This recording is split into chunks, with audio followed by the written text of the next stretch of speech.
This video is a little different. It's about my dad's brain cancer and my role as his caregiver alongside my mom.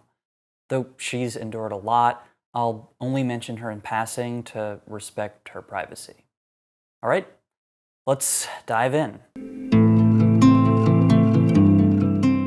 16 months ago, my dad woke up with numbness in his right hand. After an hour, he realized he was also having difficulty finding words. Despite his assumption that he'd had a stroke, somewhat of an urgent medical condition, he and my mom decided to drive 2.5 hours to New York City to visit an emergency room. And really, based on my dad's symptoms, a stroke made a lot of sense. After all, he hadn't noticed any symptoms before that morning. Only in retrospect can I look back and notice something was off. A month or two before his diagnosis, when we were replacing an old and failing refrigerator, my dad asked me to finish the installation. Not only was that irregular, but also it was unprecedented. This was a man who refused all help when it came to handiwork, who almost single-handedly converted a decrepit barn into a house, who didn't trust me to so much as tighten a screw, despite the fact that I'm relatively handy myself. So when he sat down and asked me to finish installing the refrigerator, I actually thought, finally, it took almost 40 years, but he's actually trusting me to tighten some screws. And it's only now that I know a tumor was rapidly growing in the left side of his brain, sapping his energy and concentration so that he'd grown so fatigued his only option was to ignore a lifetime of self-sufficiency and ask his son for help. I felt pride at the time, but now I feel only sadness because really nothing had changed in our relationship. Back to his first trip to the ER, though. A few hours after arriving, a CT scan revealed a mass on the left side of his brain near Wernicke's area, the location responsible for language. In all likelihood, he'd suffered a seizure as his brain swelled from the growing mass. An MRI confirmed the suspected mass, though the mass did not take up contrast, meaning it had not grown its own blood supply and was therefore a low-grade glioma. At least this was the prevailing theory, and he was told to expect 5 to 10 years of decent quality of life with treatment before things went downhill fast. And then a neurosurgeon cracked his head open, decided the tumor was in too sensitive an area to resect, and took a small piece to biopsy. The results were not good. This wasn't a low-grade glioma, but an extraordinarily aggressive grade 4 glioma called a glioblastoma, the most common form of primary brain cancer. They call this cancer the Terminator because it cannot be destroyed. And no matter what you do, it continues coming back until you are dead, usually very quickly and often within a year of diagnosis. Younger patients tend to survive a bit longer, while older patients don't, but there's no guarantee either way. As more pathology results came in, we learned my dad's glioblastoma did not hold any useful genetic markers, like the IDH1 mutation that would make it vulnerable to chemotherapy or other cutting-edge treatments. In a few days, I went from thinking my dad had had a stroke to thinking he had treatable brain cancer to understanding he had one of the deadliest and most untreatable cancers on the planet. This isn't a happy story. I really don't have any uplifting message to share about the power of hope or positivity. And there is no miracle cure, no prayer or drug or therapy or non-Western medicine that can save you from this disease. No clinical trial in the past several decades has meaningfully impacted the way glioblastoma is treated. While there are some edge cases, some lucky individuals for whom a trial drug has worked wonders, these are extreme outliers. Everyone else dies from this disease quickly. I'm about to discuss how we reached the current point where my dad is in hospice, but if you aren't interested in the specifics, I left timestamps in the description below so you can skip around. I know it's kind of a longer video. Anyway, Back in June of 2022, we embarked on my dad's treatment path with sober expectations. Ideally, a surgeon should first remove as much of the tumor as possible, and it's debatable whether a complete tumor resection, in which a surgeon removes up to 100% of the visible tumor, even extends your life, because glioblastoma is insidious. It shoots invisible tendrils throughout the brain, and cancer cells that are mixed in with normal brain tissue and can't be removed. Even the most skilled surgeon on the planet can't remove all the cancer, and since tumor size can double every few weeks or faster, even a handful of stray cells quickly become deadly. And that's why radiation is an important part of the treatment plan. And for 6 weeks, my dad traveled every weekday morning to the hospital to have his brain zapped by an astonishingly sophisticated beam of radiation that targets in 3 dimensions the precise area of his tumor while leaving his healthy tissue alone. He also took an oral chemotherapy drug called Temodar that gave him unpleasant side effects. In particular, his platelet counts grew so low he would start spontaneously bruising. He couldn't even brush his teeth because a little scrape in his gums might bleed for hours. Because most oncologists agreed chemotherapy would have little impact on his tumor, he began debating whether to continue that particular treatment, despite it being the standard of care. But he stuck through the initial rounds. The radiation was also unkind, though not horrible. It made his hair fall out on one side of his head, his skin became incredibly sensitive, and most annoyingly, made him excessively fatigued. But he made it. Honestly, he managed to struggle through all of it probably better than I would. And the results were amazing. The tumor fell dormant. It wouldn't begin growing again for a year, which is honestly great when it comes to this aggressive cancer. His life wasn't great, though. He was on a lot of seizure medicine, which was heavily sedating and impacted his mood. With the support of his neurologist, he worked to wean off of some of it, but that triggered a massive seizure that sent him back to the hospital in March of 2023. The seizure temporarily took away all of his language. He would speak, often with great authority, but he was not speaking words. It was entirely gibberish. Kind of like Simlish, if you've ever played that game, The Sims. Army Batar.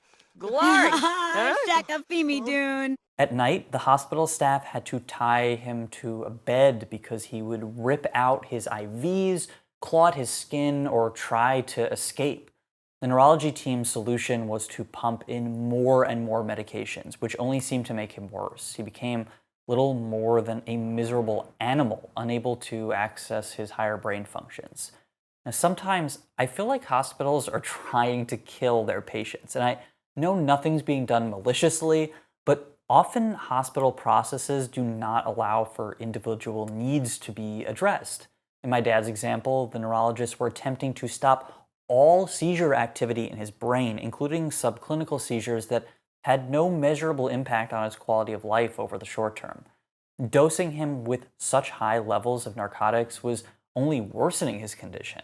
I got in heated arguments with the attending physician, and I don't think they liked me very much, but I wound up having to get additional staff involved, including his regular neurologist, and finally the team agreed that they would back off. Given that he was already dying from a brain tumor, they eventually came around to the idea that his quality of life should be preserved above all other considerations. Now, subclinical seizures were an acceptable trade-off to bring him out of his drug-induced stupor, and we took him home from the hospital as soon as we could, about a week later. But he was in rough shape, extremely unwell and drugged. I moved back into my childhood bedroom, an isolated space up a spiral staircase, now holding shelves of my mom's books and a Murphy bed. Downstairs, the media room had become a sick room with a cheap, rickety hospital bed and stacks of supplies. Over the next few weeks, my dad gradually regained his ability to walk, this time using a walker. I bathed him, helped him use the toilet, and did lots of other things most sons don't imagine they'd ever do to their father. He doesn't remember any of that, which is good for him, but I certainly do. A month later, with one notable exception, he'd regained much of his prior independence, including the ability to walk without a cane. The exception was that he couldn't pee, and had a semi-permanent Foley catheter as we worked to figure out why he couldn't pee. He spent 3 months with the catheter, a horrible time for him involving lots of infections and bleeding, before he had prostate surgery, a TURP procedure in which part of the prostate was burned away to make room for urine. He could finally pee, but he was also incontinent and still needed to rely upon diapers. Still, he was happier without the catheter. Through April 2023, there had been a few scares on his regular MRIs, which he underwent to monitor the tumor area for new growth.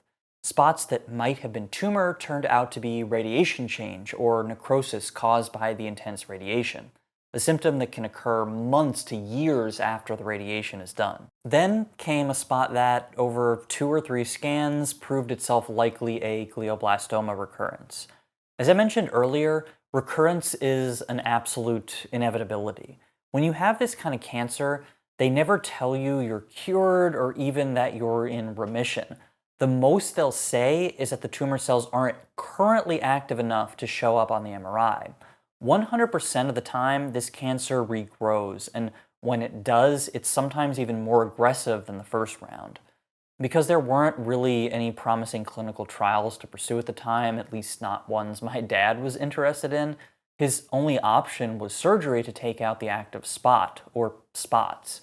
A year earlier, the surgeon had already decided the area was too sensitive to resect, but since this was ostensibly a smaller region, perhaps it would be possible. And this is actually where I'm still a bit confused and somewhat annoyed. After my dad was diagnosed, I suggested using an fMRI to map the cancerous area of his brain. I thought that perhaps the original tumor had been around long enough that his brain had already rewired itself to circumvent the compromised tissue. The oncologist assured me this was impossible because the cancer's rapid rate of growth didn't allow that, so I eventually dropped the issue. Over a year later, however, an fMRI showed that his functional language area was not located inside the cancerous zone. In other words, it may have been possible to remove the original tumor after his diagnosis, yet every doctor just assumed it would be impossible. And because the fMRI showed what I had suspected all along based on my observations of his symptoms, that his language was located elsewhere, he was approved for surgery. On August 24th, my dad underwent an awake craniotomy.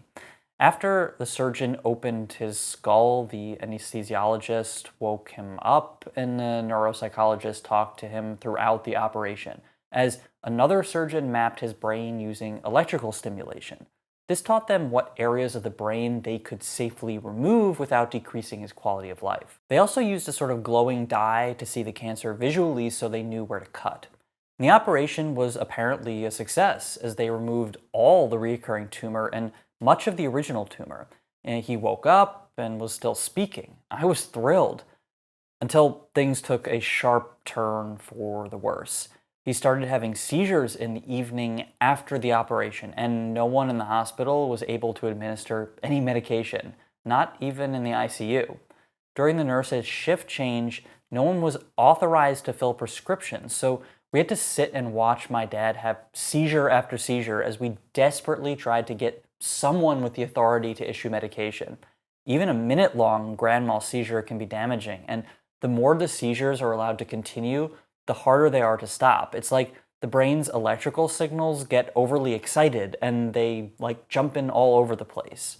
It got to the point after over half an hour in the ICU with no seizure medicines being administered that I left the hospital and began to sprint to my parents' house to collect my dad's medication.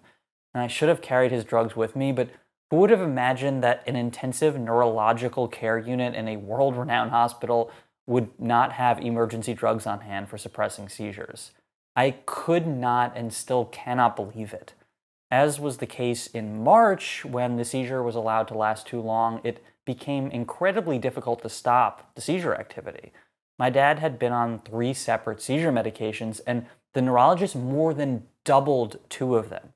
And this essentially kept him asleep and bedridden for a week, as these medications are incredibly sedating. He lost all language ability as well, and he could only answer yes or no to questions. Physical and occupational therapists recommended he attend a 2-week inpatient acute rehab program, so we agreed. And rehab went terribly. Despite his inability to speak, my dad managed to communicate to me that he no longer wanted to be alive. He had decided surgery was a total failure and regaining function was no longer important to him. He refused to participate in many of the therapies at rehab and continued to decline, sleeping almost all day and night. I visited for hours each day, attempting to persuade him to try to recover, but he was too depressed. He asked haltingly and in broken language, why should he try to recover if the tumor would kill him soon anyway? And my only response was that since he was alive and the surgeons ostensibly removed much of the cancer, he might buy himself a few months of quality life if he worked hard to recover. The words sounded hollow and weak even in my own ears. With little progress, we took him home 2 weeks later. I was already exhausted after 3 weeks of this, and I wasn't sure how my mother and I would manage him ourselves, especially in a home with lots of stairs and a bathroom that's the opposite of handicap accessible. I knew I'd be moving in to help, but then what? How would I care for him? My mom's in her 70s, and though she's in good shape and works out every day, she can't lift or maneuver his body. I'd hoped Medicare might pay for a home health aide, but they only approved an aide for 2 weeks, 3 times a week, 3 hours a day, and the aide who showed up wasn't really able to assist because she herself was in poor physical condition. And when we arrived at home, the 2 ambulance drivers carried my dad to his hospital bed in the back of the house. He hadn't showered in days. He was sitting in a wet diaper, and he was basically asleep. I looked down at him, this man who, not that long ago, was working on 6 construction projects at a time, taking photos with his many cameras, probably too many cameras, and managing all the home's expenses. And I thought, now what? For one thing, I knew I had to drop everything in my life. Abandon my partner temporarily, abandon my income, abandon writing my novels to focus entirely on my dad. I'm even building a house right now, and all of a sudden I have no time to focus on that either. Despite the practical difficulties involved in such a monumental life change, I felt good about it. My dad worked his ass off when I was younger, paying for my entire education and allowing me to begin my professional life without debt. So the turnabout in caretaking feels and felt fair. It was my turn to repay his dedication with some of my own. Still, I had no idea what to do. I decided to focus on one day at a time, one moment at a time. After talking it over with my mom, we decided to see how he did at home for a few days before committing to anything. And we got on a call with his oncologist to discuss options. The doctor basically said there's not much more he can do in terms of treatment. The available chemotherapies are not effective against my dad's cancer. My dad's not willing to participate in a clinical trial at this point, and he can't withstand more radiation for at least another year. And the remaining 2 choices are a drug called Avastin, which will not likely prolong his life, but may improve his quality of life, and hospice. That's it. With this in mind, I set about tackling the day-to-day reality of being a caregiver. First, how the heck would I get my dad to the bathroom? The rehab therapist recommended a bedside commode, but I already knew my dad was going to refuse to use it. At rehab, they wheeled him over the toilet on a sort of rolling toilet seat, but our bathroom is too small for that, and the toilet is too tall. I wrapped my arms around my dad's chest and lifted him into the transport chair we just bought to wheel him into the bathroom. I figured I'd help him stand from the chair and swing him around to sit on the toilet seat, but as soon as I wheeled him into the bathroom, my plans derailed. Before I continue, you should know that my dad always thinks he's right about everything. In the past, he usually was right, but in his current mental state, he's often wrong in ways he's unable to understand. Yet his confidence that he is correct is unchanged. His brain tumor isn't affecting his personality, so he has the exact same confidence, yet lacks the competence to make sensible decisions. As soon as I moved him into the bathroom, he thought we would wheel him over the toilet like in rehab. I'd already looked at and measured every rolling toilet seat and discovered that while I might be able to create enough room on either side of the toilet simply too tall. The rolling seat wouldn't fit, and so the argument with my dad began. He was still finding it difficult to speak even a couple of words in a row, but he started pointing at the shelf that holds the bidet remote control. Away, he said. I knew he wanted me to remove the shelf because he imagined I could just roll him over the toilet, because that's what they'd been doing in rehab. I first kept it simple. I said, "We don't have a rolling seat." When he insisted, I explained that a rolling seat wouldn't fit over the toilet. And he started pulling at the shelf to show me he wanted it removed because he was sure that we could make it fit.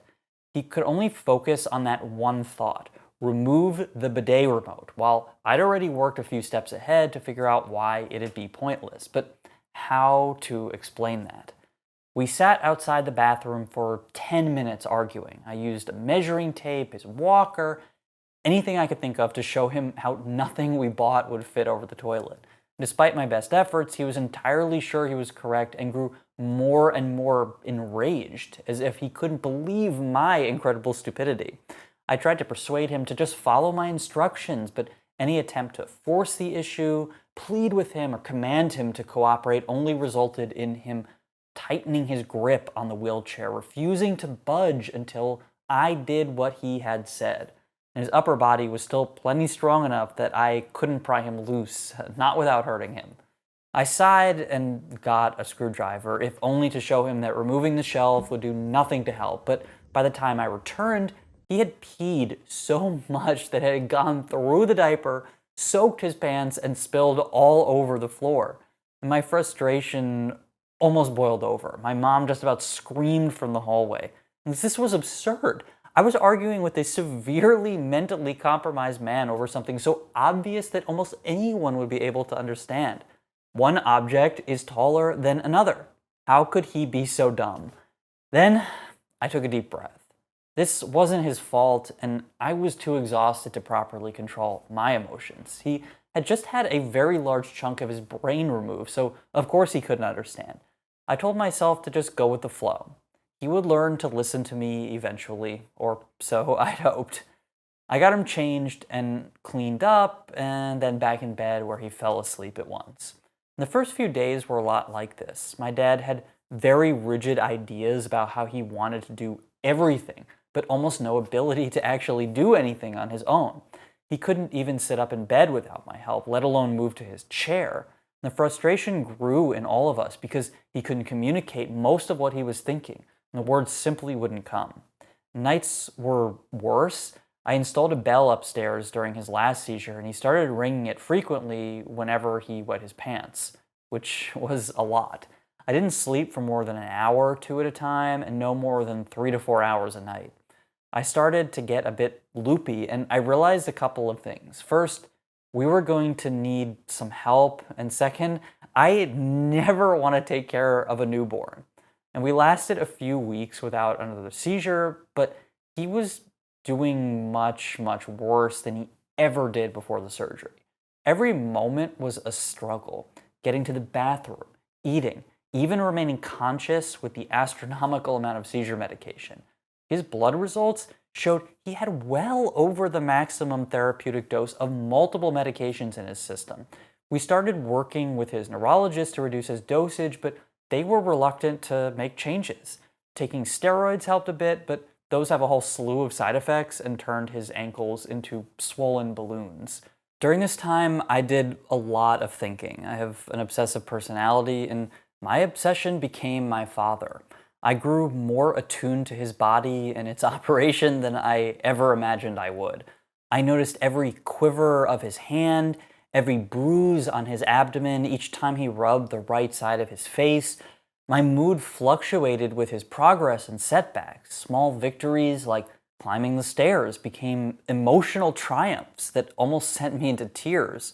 When he failed to stand from his transport chair, an irresistible undertow would drag my heart to the depths of depression. Yet the whole time, I knew he was trapped in a downward spiral. He would never recover.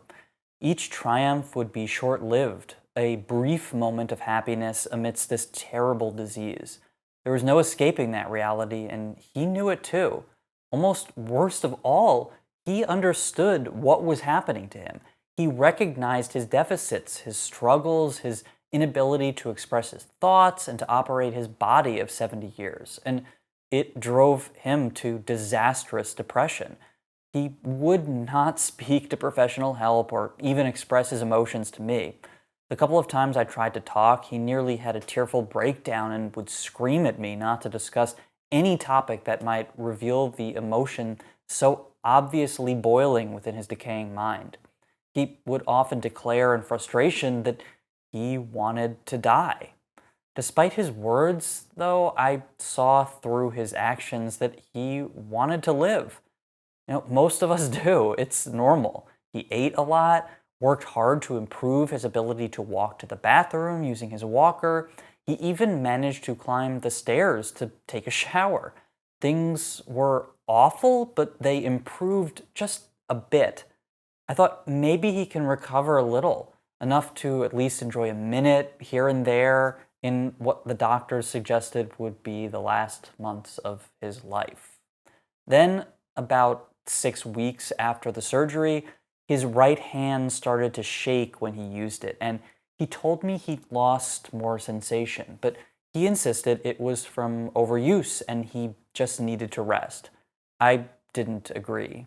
We'd taken away one of his morning seizure pills about 10 days before under the doctor's orders, but this pill represented only 2 or 3% of his total seizure dose. I couldn't imagine that it would affect his hand like that, especially when his blood was filled with the stuff. Then, at dinner a couple of days later, the right side of his face began twitching, and he had difficulty speaking. It quickly became clear that he was beginning to have another major seizure. I took away his partially eaten food and put his mountain of pills before him. He was annoyed at me for taking the meal. I didn't think he quite knew what was going on, but I insisted he swallow the pills while he was still able. And he complied, but the seizure just continued. I next gave him 2 milligrams of Ativan, and 15 minutes later, he was still getting worse, so we called an ambulance. A ton of very friendly firefighters showed up for some reason along with the ambulance and carried him from the house. And it wasn't for another 2 hours that another injection of Ativan would stop the seizure, but this became yet another setback in his downward spiral. A day later, he was back home, and the next morning, he unfortunately had another seizure during breakfast. And on the advice of his doctors, I ran to the drugstore to pick up an emergency nasal spray, which we administered to stop his seizure. It's basically like Valium, but like a lot of it that goes right up your nose. After that, he was in really bad shape. From Tuesday through Friday, he got worse and worse until he was refusing to eat food or drink water. He began to choke on his pills, and I was working myself into an absolute panic. What if we couldn't get the medicine in? I didn't think a seizure would outright kill him, only make whatever remained of his life even more miserable. So I would obviously do anything to avoid that. I've often heard caregivers in the cancer community say that they feel they waited too long to place their loved ones under hospice care. Now, hospice is solely for providing comfort, and as I watched my dad choking up his pills and even refusing to eat soft food that we could crush his pills into, I was beginning to feel like an absolute moron. I had known we should have become hospice earlier, but when you're living in this situation, I guess it's different. I always felt like we had a little more time to decide, to gather more information, to make the right decision at the right time. Anyway, we arranged for a visit on Friday to have him evaluated with the intention of enrolling in at-home hospice, but his neurologist suggested that perhaps he would need medicine administered via IV, which made home care impossible. So after the evaluation, he was accepted and transferred to an inpatient facility that same day because truly, I didn't think we could administer the next dose of his medication at home, let alone get him through the weekend without another traumatic visit to the ER. The transfer to hospice was chaotic. It happened on a Friday night after the normal admitting hours, and no one was able to successfully insert an IV, probably because he was so dehydrated at that point. He was almost 4 hours late for his medicine, and I was freaking out. We had brought him so he wouldn't have another big seizure, yet he was more likely than ever to suffer. I told the nurse that I would attempt to give him the pills I brought from home, which I obviously brought after learning from the hospital last time.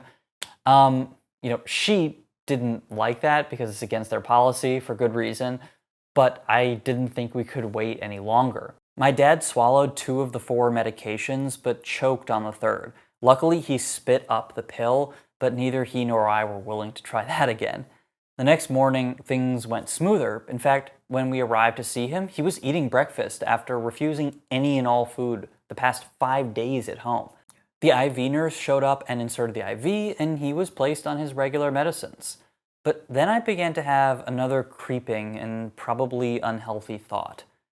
Did we make the wrong decision? Why had my dad refused to eat or drink at home, but was now eating the much more disgusting food at the hospice? Maybe I did a really poor job of taking care of him at home, and it's my fault that he was deteriorating so quickly. After all, he would scream and pull away when I attempted to wash him, but he let the nurses wash him at the hospice. And maybe the move to inpatient hospice was premature. He didn't seem on death's door, and according to his oncologist, the tumor's small but growing size didn't yet explain his dramatic decline. I don't know the answer to any of these questions, and I'm sure I'll be sorting through my feelings for months and years to come. After speaking to the attending physician, he said he was surprised we took care of my dad at home for as long as we did, so who knows? As of now, he's been in hospice for a few days, and a lot of the problems from home are creeping in again. He can't control his limbs enough to feed himself, yet he rejects, sometimes violently, anyone's attempt to feed him. His language ability is rudimentary, though some changes in his medications seem to have helped with that a little bit. His terrible headaches can be much more effectively suppressed with morphine instead of a couple Tylenols, and the entire goal of the hospice team is to make him as comfortable as possible.